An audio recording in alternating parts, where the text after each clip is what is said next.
Welcome back to Beyond the Uniform. I'm Justin Asiri, and each week I meet with military veterans to learn about what they're up to in their civilian career, what they do, how they got there, and advice for other veterans seeking to do the same.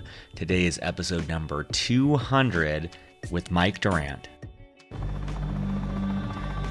Mike Durant, we won't leave you behind! Mike Durant, we won't leave you behind! Well, that was a clip from the 2001 movie Blackhawk Down, and that was a clip of them saying our guest today's name. He is featured in that movie. He wrote a book that is a follow-on to the movie, and as you'll see, I think that Mike, for me, personifies resilience and tenacity in his military career, where he served for over 22 years, including times where he was held prisoner in 1993 in Somalia, as that clip just alluded to.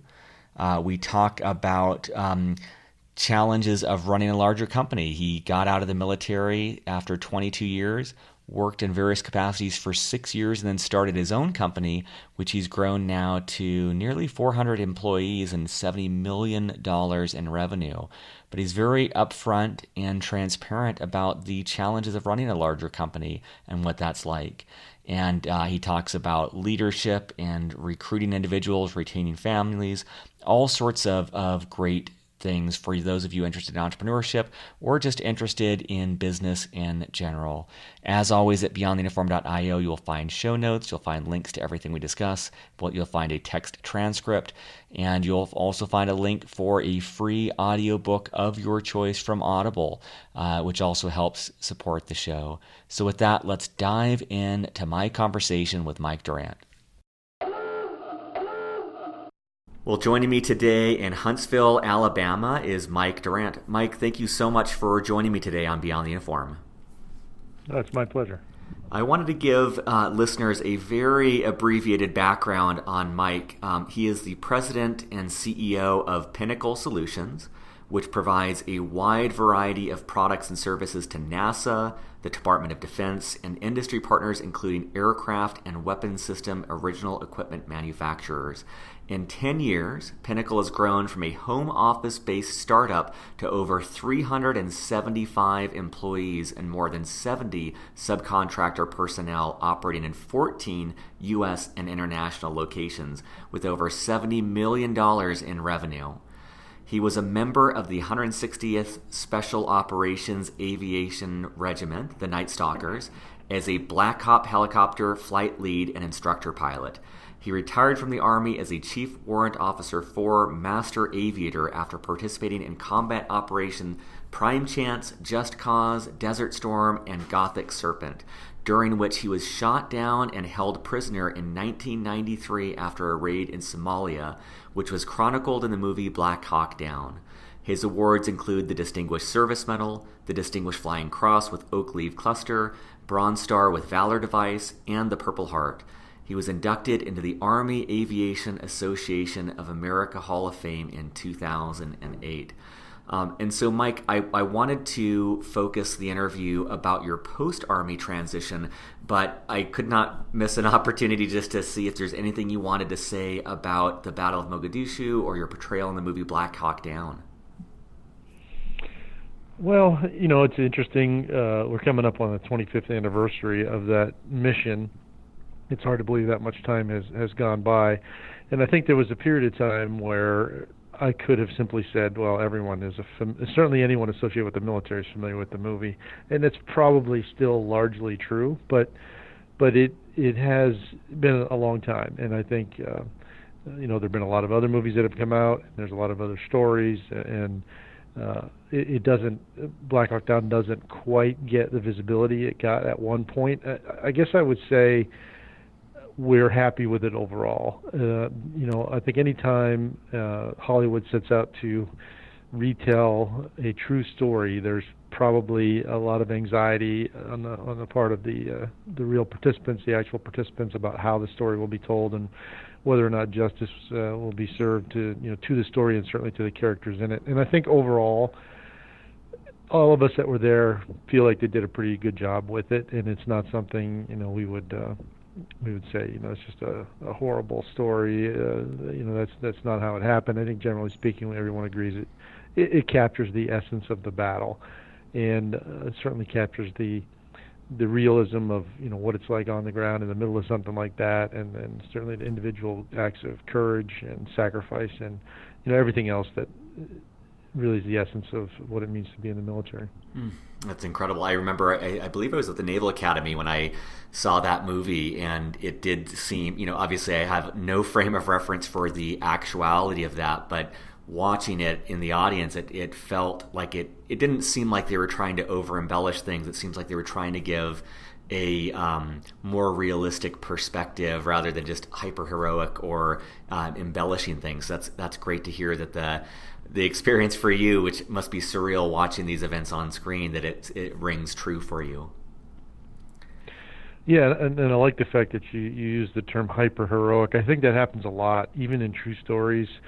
And there's a lot of reasons why they do it, but it's not really the case in the Blackhawk Down story, and I do think it's a more accurate portrayal of what people's strengths and weaknesses and limitations and fears and courage and everything all combined really looks like in the heat of battle. And one of the things I wanted to ask about is that you are the author of the book that is called In the Company of Heroes. What drove you to write this book? So when the movie Blackhawk Down came out, I waited really several months to go see it. I just wasn't sure how, what that experience was going to be like for me. So I waited, and it hadn't quite gotten to the dollar theater yet, but it had been out for a while, and I just went by myself. I think I went with a friend of mine, but just woke up that day and said, all right, I'm ready. I'll go see it.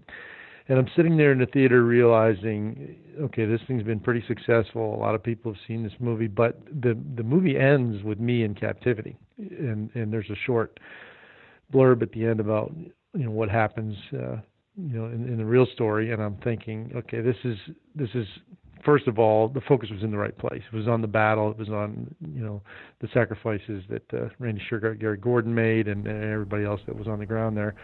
But there's an untold story, and that is my experience in captivity.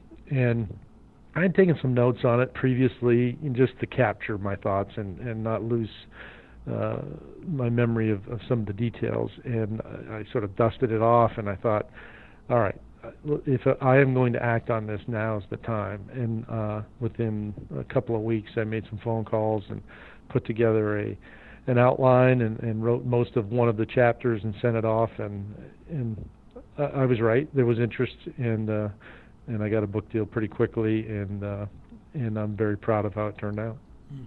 For people who are listening who might be on active duty and maybe they aspire to be an author and writer as well, what advice would you have for them? Was there anything that helped you in the writing process or helped you stick with this? Because from what I understand, it can be a very demanding and grueling process of bringing that idea to life in the written form.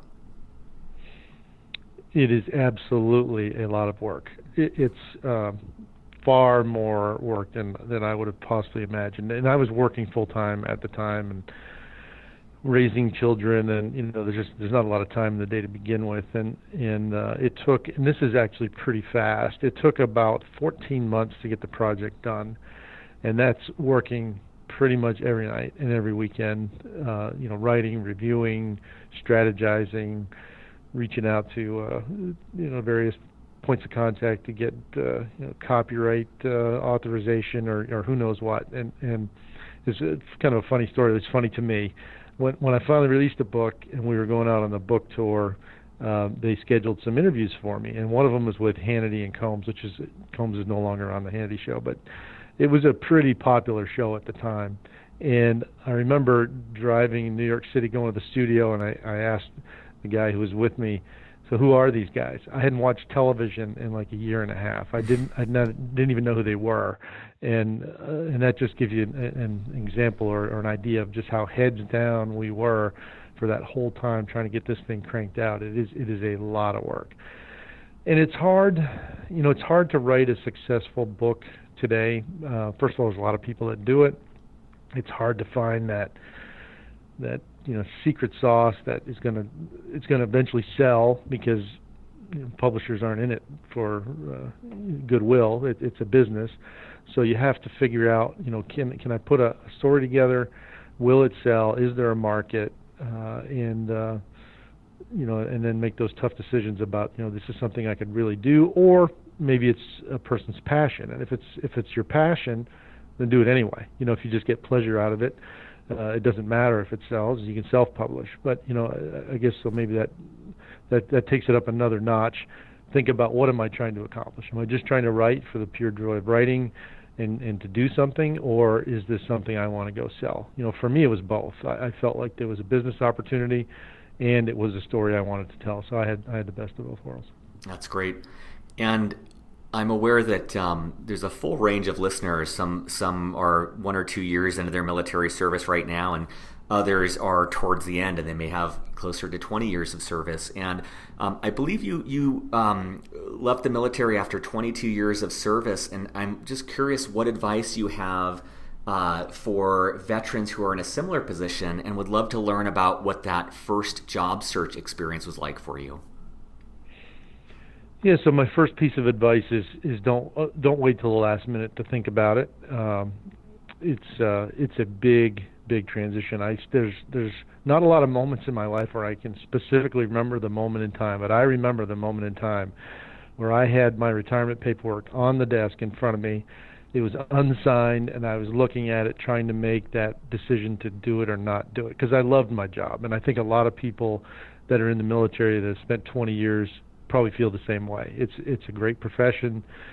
It's a tremendous experience. There's so many great people.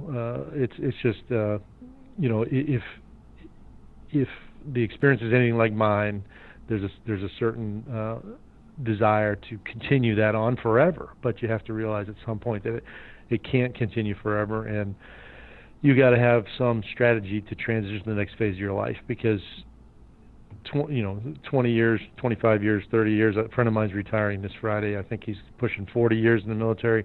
He's got a lot of life left to live, and a whole other career ahead of him. So the main thing is to set yourself up to make that transition. Don't just one day wake up and say, that's it, I'm done, I'm retiring, and not have a plan. And that what that plan looks like is going to vary dramatically depending on who you are, what your skill sets are, what your desire is, for post-military employment, which is probably the biggest decision is, do I want to continue to work, and if so, what am I good at, where can I contribute, and what would I enjoy? Because nobody wants to go off and do something that they don't enjoy, and certainly not, I'm not in any way endorsing doing something just for the paycheck. But if you can get paid and enjoy it, that's the best case scenario. So for me, things that I did, I went to degree completion. Now I did it when I was grounded, because my injuries were pretty bad. I had a year and a half to recover physically, so I made a good decision. I decided, well, I'll go to school, and there's so many great programs. They're even better now, the programs that the military offers. Take advantage of that. I will tell you that now that I have my own company, one of the first discriminators when you look at a resume is, does the person education level and experience match the job? I mean, that's number one. Everyone is looking for that. You're not going to get past the initial screening if you don't have the education level that matches up with the requirements of the position you're after. So, the higher that degree can be, the better. Any degree is better than no degree, but a master's degree is going to differentiate you from someone with a 4-year degree, and so on and so forth. So if there are opportunities to do that, do it. Some people, their career had just such an op tempo that they never had time to do that, and that's understandable. I mean, it's mission first, and the unit first, and there's nothing that can be done about that. But if there is ever an opportunity to get some education, get it. It's certainly cost effective to do it through a military program, and it'll really suit you well in your post-military job search. The other thing I did and this is more luck than wisdom. I got involved in the procurement side of the military, at least a little bit, but enough to start to understand it. When I was an operational guy, I didn't care where the helicopters came from, or what it took to sustain them, or the budgets to keep these things operating. None of that mattered to me. What I cared about is it's sitting there when I need it, and it has gas in it, and where that came from I didn't really care about. But there's such a huge machine that exists behind the scenes to keep the military churning, and there's jobs throughout that entire enterprise. So it could be a logistics position, or it could be an engineering position, or it could be management, or human resources, or finance. It doesn't, whatever it is, there's opportunity everywhere throughout the defense enterprise. Or obviously there's a choice that some people are going to want to make, which is to completely separate from the Department of Defense or any of those related activities altogether, and that's fine. There's opportunities out there as well. The main thing we have to remember is the discipline that you probably learned while you're in the military, the work ethic, the professionalism, all those things that became a part of who you are over the time you spent in the military are all going to serve you well in your post-military career. I mean, that's the kind of employee that employers are looking for. That's great. I mean, there's so much good advice there, but I particularly like your humility about saying that it was a certain amount of luck that brought you to the awareness of this whole procurement field, which plays a role in where we're going in the interview. But what I like about that is that I'm imagining that exposure gave you a sense of whether or not you were interested in that, whether or not you'd enjoy doing that. And then I recently republished an interview with Cal Newport, who wrote this book, So Good They Can't Ignore You, and he talks about the concept of career capital. And so in that experience, you were able to build up some part of a skill set, you were able to build up some career capital that I imagine played a role later down the line for you in your career of being able to use that career capital to obtain a job and eventually start your own company. Absolutely, and that's a perfect segue into the point I was just going to make, and that is not to underestimate yourself.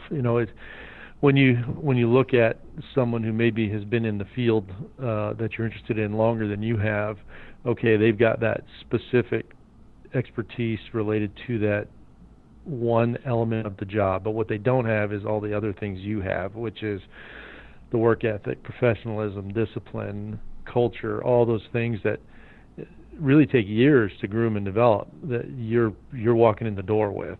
So, I think it was Southwest Airlines that had said a long time ago that, they hire for culture and they will train expertise. Now that doesn't apply in every situation, but it's just an example of how, at least in their minds, it was easier to teach people how to do the technical parts of their job if they hired the right people. And if you're coming out of the military and you've had a successful military career, you're probably the right people. They just got, you just have to learn the technical side. That's fantastic. Could you talk a little bit about, we'll backtrack in a second, but could you talk through how you came about starting Pinnacle Solutions? Yeah, so that's another, at least I find it interesting.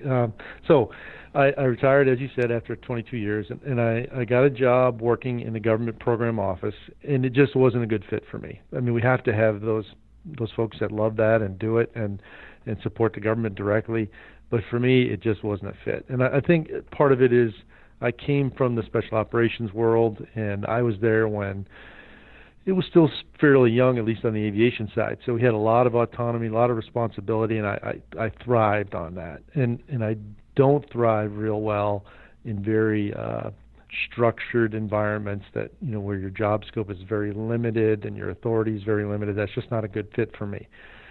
So after only 6 months or so, I realized this is just,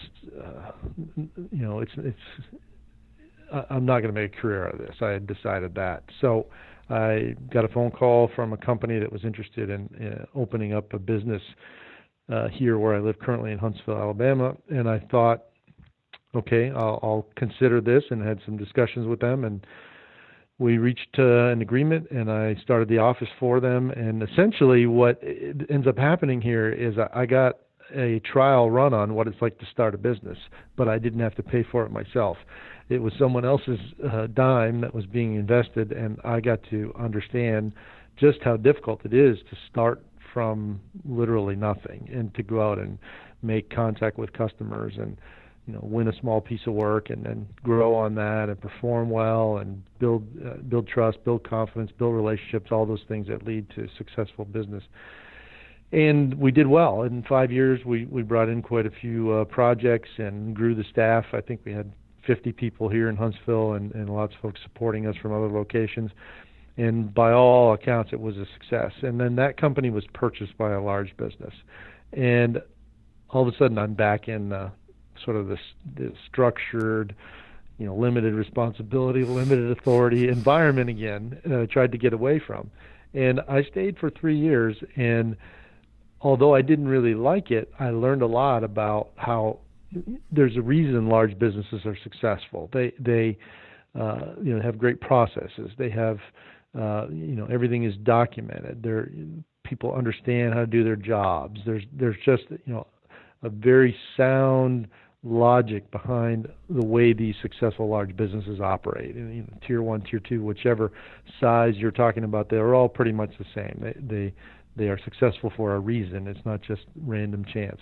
So it was good to get insight into some of that, but I still wasn't really happy because of the way my job responsibilities laid out. So I just decided in 2008 that I'd seen this business environment from about every angle you could. I was an operational guy. I worked on the government side in acquisition for a little while. I was a user representative. I worked in the government program office. I'd been with a small business, been with a large business. I did business development. I did program management. So I felt like I had all these great experiences that got me to a point where if I was ever going to do what a lot of us desire to do, which is own your own business, that this was the time. And just convinced my co-founder that he should come along for the ride with me. And it wasn't so much to mitigate risk on my part as it was to try to take advantage of what I thought his skill set was that he brought to the table. And he agreed. His wife was harder to convince than he was, but that's the thing people have to understand. When you start a business, it's a family commitment. It's not something you just go do on your own. If you're married, your spouse has got to say, I'm in this with you because there is no paycheck for an undetermined amount of time. And, in my case, you're putting your house up for collateral because, you have to have operational cash. So you get a line of credit from the bank, and the collateral on that line of credit is not your business plan. It's something tangible, like a house. And that's the risk you take. If it fails, you lose it. And you do have to be somewhat entrepreneurial and be willing to take risks and have the courage to step out there on the edge a little bit if you want to be successful. But we did it, and we are, and certainly no regrets, at this point in the life cycle of the company or for me personally.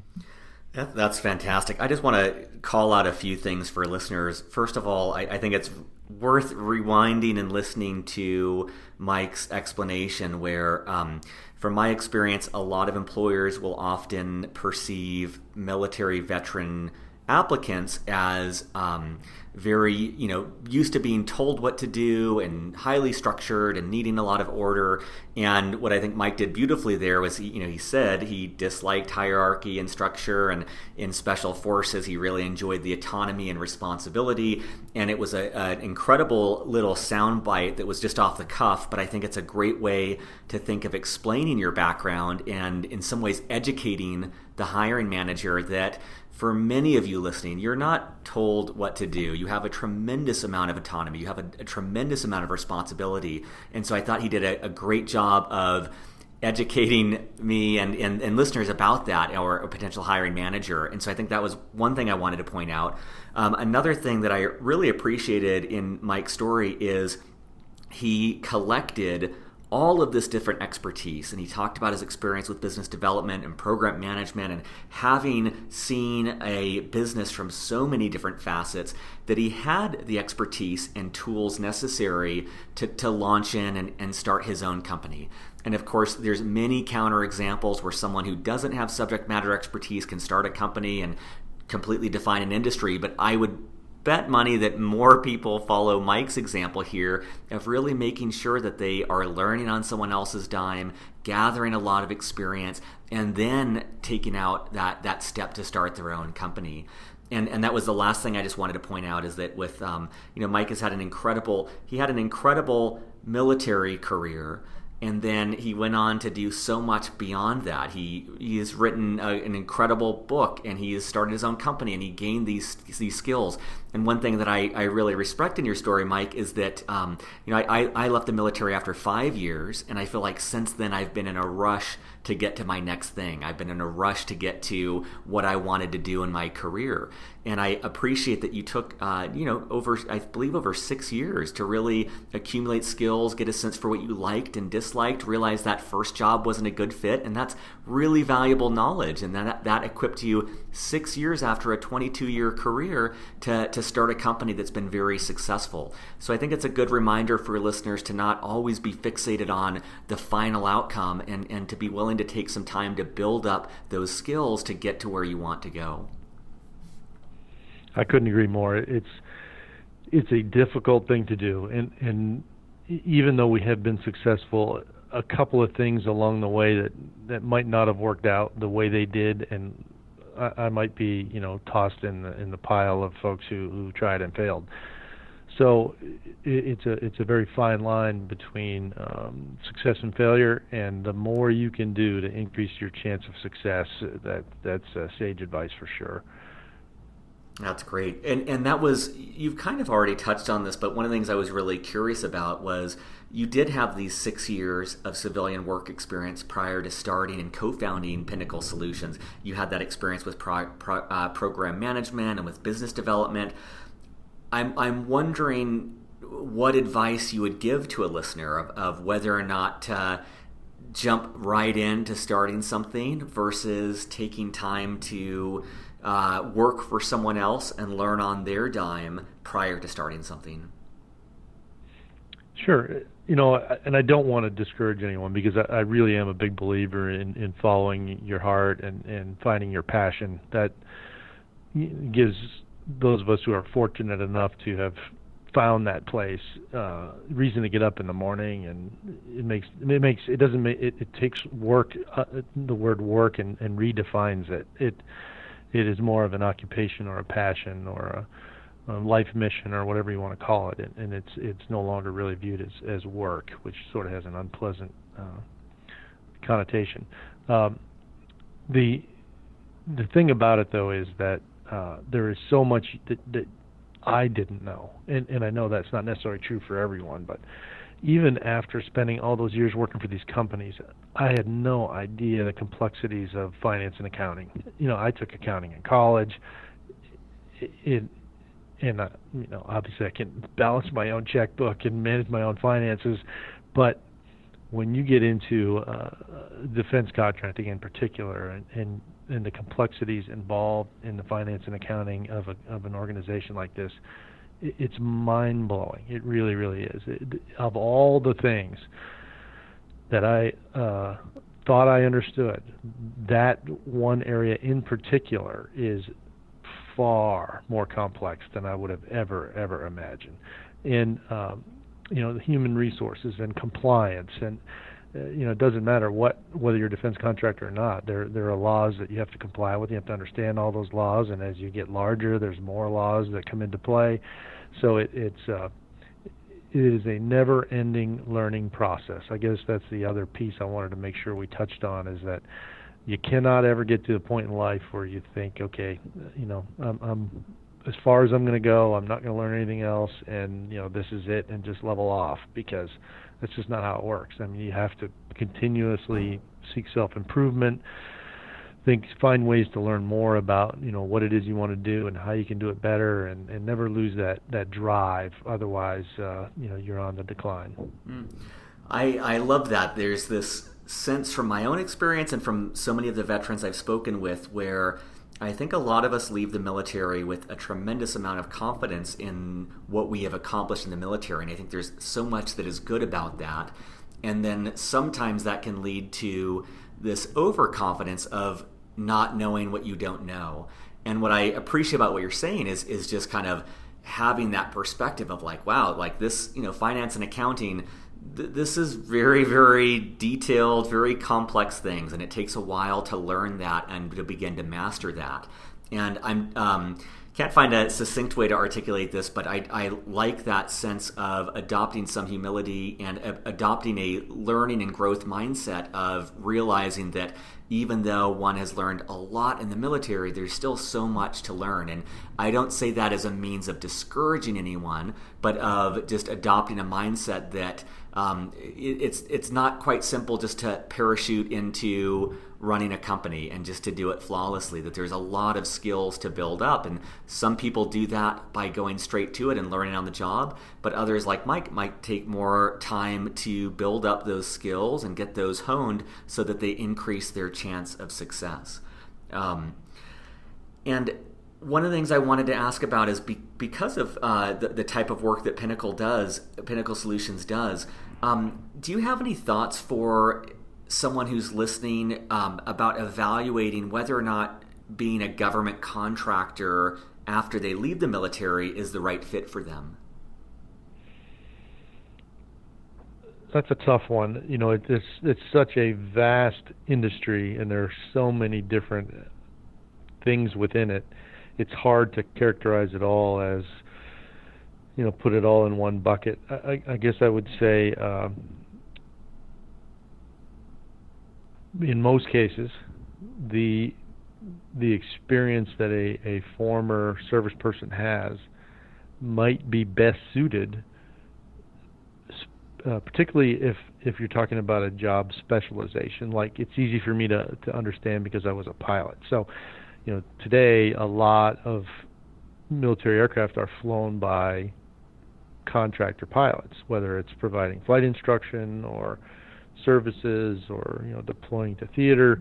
There's contractors flying aircraft all over the place. So that that skill set is a marketable thing in the post-military environment and in demand, depending on what platform you're talking about. Now, again, that might not be something everyone can relate to, but if as an individual you have a skill set that you learned in the military that does translate into the contract world, then there's probably demand for you.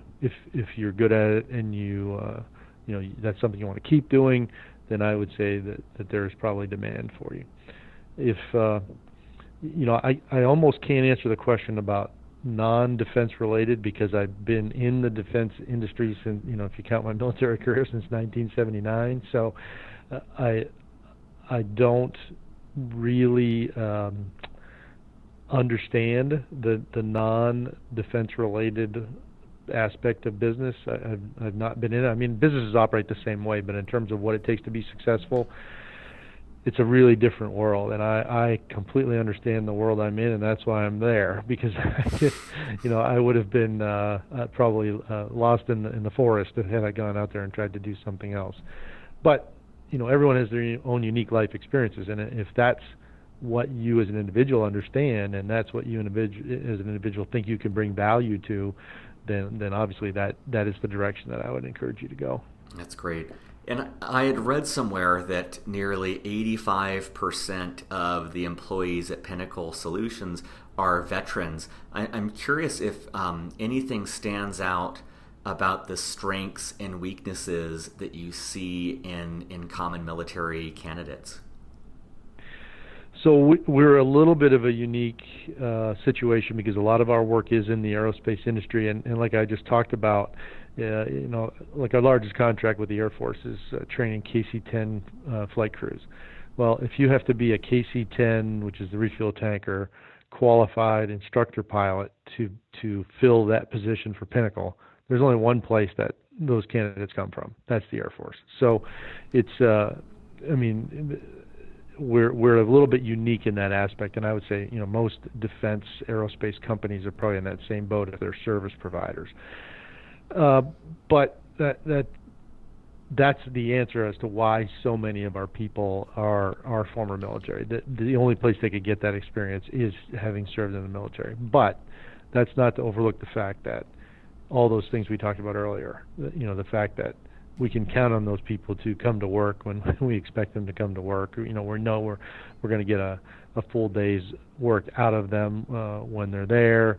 They can get a clearance. That's another thing we hadn't touched on yet. But if you have a security clearance, that's another big discriminator. There's a huge backlog on clearances right now, and people that don't have them are, it just takes time. You might have the skill sets required to fill the job, but if you can't get the clearance and they can't give you an interim at least, then you can't get hired because you can't do the work. So having a clearance is another huge value add for a former military person, and it's it's common sense, but probably worth noting that your actions as a person determine whether or not you keep that clearance. So having good judgment and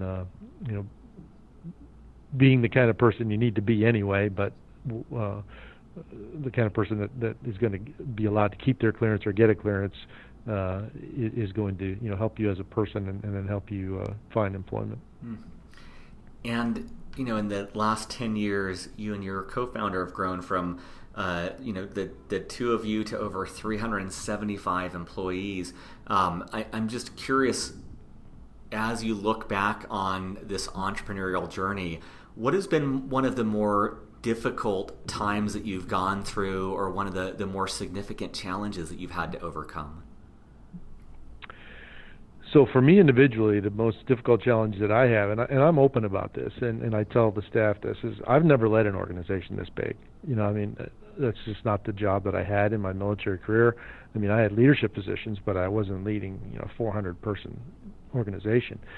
And you have to have a different approach to things, and you have to have a different mindset. You have to understand that, I can't do all 400 of these jobs. I don't have even a fraction of the expertise in particular areas that some of the people in the company have. So you have to understand, how to lead at this level. So I guess you could say I'm sort of learning how to be for the Army folks, a battalion commander on the fly with no formal training. But I think you do that by being open with the folks around you. I got great people around me, and we solve these challenges together. And I think we've it builds trust, and it makes them better, and makes me better, and in the end makes the organization better.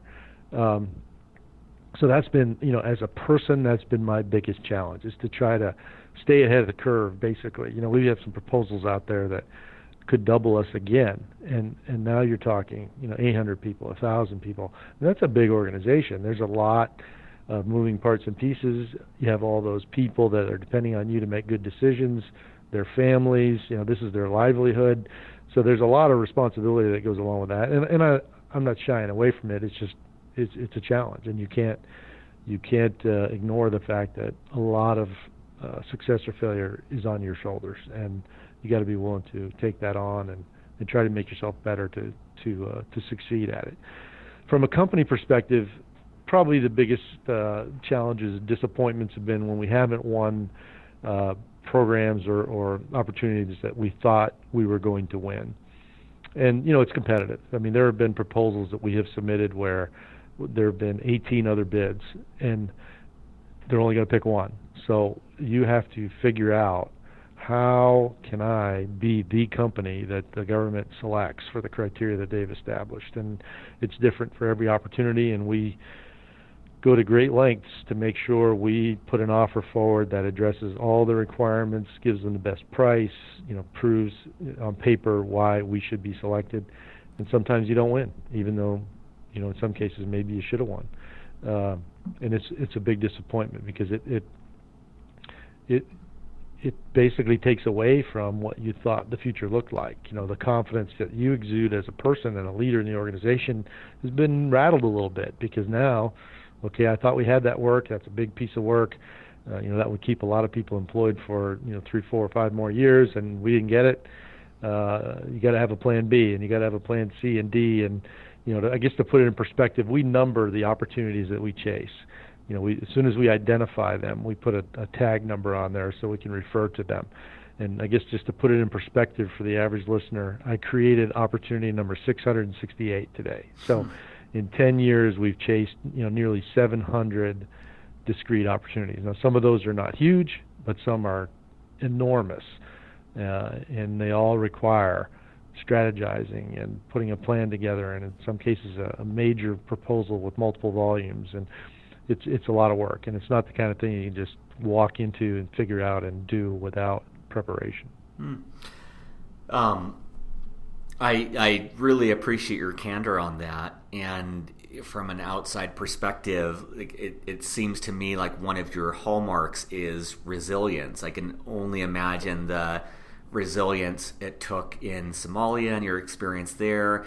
And then, in the complete opposite extreme, the thought of having submitted over 668 proposals and everything that goes along with that. I just imagine that you've built up this resilience to rejection and loss and all of these things. Do you have any advice for veterans listening? Because I know that as they enter the civilian workforce, there'll be rejection, and there'll be, these things are inevitable. Is there anything that has helped you with that you would recommend to listeners? Well, you hit it right on the head. I was asked a few years ago, to provide a quote for, I think, a graduating class at the university or something, and it came to mind right away, and that is, don't be afraid to fail. I mean, if you really want to push the envelope of your capability, then you cannot be afraid to fail. If you're afraid to fail, I always use quarterbacks as an example. So I remember there was a game where Peyton Manning just started playing for the Broncos, and I think he had just started playing for them. I don't really remember. He was coming back from an injury or something, and in one game he threw 4 interceptions. And the average person getting beat up by the media, and the team's probably not happy, and they're not happy with themselves, would question, am I done? Is my career over? I just threw more interceptions in one game than I ever had in my life. What did he do? He just worked harder, and he just recommitted himself to his profession. He showed, fearless courage and got back out there, and has now gone down in history as arguably one of the best quarterbacks to ever play the game. And that's because he was not afraid to fail. He was not afraid to throw that next pass because he knew he had the skill and he had the intellect and he knew the game and he worked hard enough to overcome those obstacles. And he, I admire him, and really, all professionals, not just athletes, but professionals that reach that level, that get set back but never quit. And that, to me, if you really aspire to do something amazing, you cannot fear failure. If you fear failure, you will never achieve the potential that is probably within you. Well, Mike, this is incredible. I feel like you've given so much value to me and to listeners, and it is an honor to have you on the show. I always like to keep the last question open-ended, which is, what have we not covered that you want to make sure listeners know before we wrap up? Oh, boy. So let's see here. I'm just going to say what first comes to mind, and that is work-life balance. I think if you've been a leader in the military, you recognize that you recruit individuals, and in most cases you retain families, and it's no different in the civilian world. And it applies to you as well. I could be the most successful businessman in the world, and if I worked here at the office 16 hours a day, 7 days a week, my family probably wouldn't care. They would, see it as a negative thing. So you have to find a way to be successful both in your professional life and in your personal life, because if you do have a family, which most of us do, not everyone, but most do, they've helped you get to where you are and will continue to help you in the future. And you got to make sure that you're putting as much effort into those relationships and that part of your life as you are your work commitment, because they go hand in hand. if you do, overdo one and neglect the other, then something's going to suffer, and it works both ways. And I feel like I personally have done a pretty good job with that. I know some of the folks that work for Pinnacle struggle with it a little bit. Part of it is because they're so committed to the company, they are willing to just work themselves into the ground. But in the end, that doesn't help them, and it really doesn't help us, because you can't sustain that. And if we lose that, then now you got to go hire two people to backfill that one slot, and they're probably both less experienced and cost more, and in the end, everybody suffers. So try to maintain that equilibrium between doing things you like and doing things with the people that matter to you, and then being committed to your profession.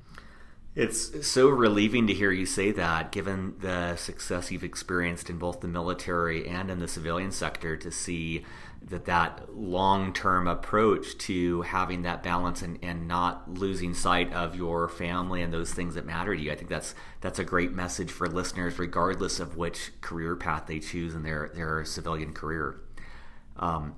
Well, thank you very much, Mike. I appreciate your time. And for listeners, you'll find in the show notes for this episode links to everything we discussed. You'll find multiple Wikipedia articles about Mike and other articles about him, as well as a link to his book, In the Company of Heroes, which you can buy on Amazon. Mike, thank you so much for your time today. It's been my pleasure, and good luck to everyone. Surface, surface, surface. Well, thank you so much for listening. I hope you found my conversation with Mike as energizing as I did. Special thanks to Steve Bain, our Director of Outreach, for finding Mike and getting him on the show. Thanks to Kathleen Dillon, who types up the show notes every single week and does the text transcripts, which help for those of you who don't have time to listen to the entire episode, and also helps with our search engine optimization value of the website. Special thanks to Andrew Woolridge, who does our data analytics and insights advisory. And special thanks to me for hosting and editing the show. If you're enjoying the show, the best thing you can do to help us out is tell other people who can benefit from it. One way to do that is through a positive iTunes review, but there are limitless possibilities there, sharing on Facebook, on LinkedIn, on Twitter, with your command, with whatever would get the word out to help more veterans, to help them in their civilian career. I will be back next week with more interviews with military veterans about their civilian career. Take care.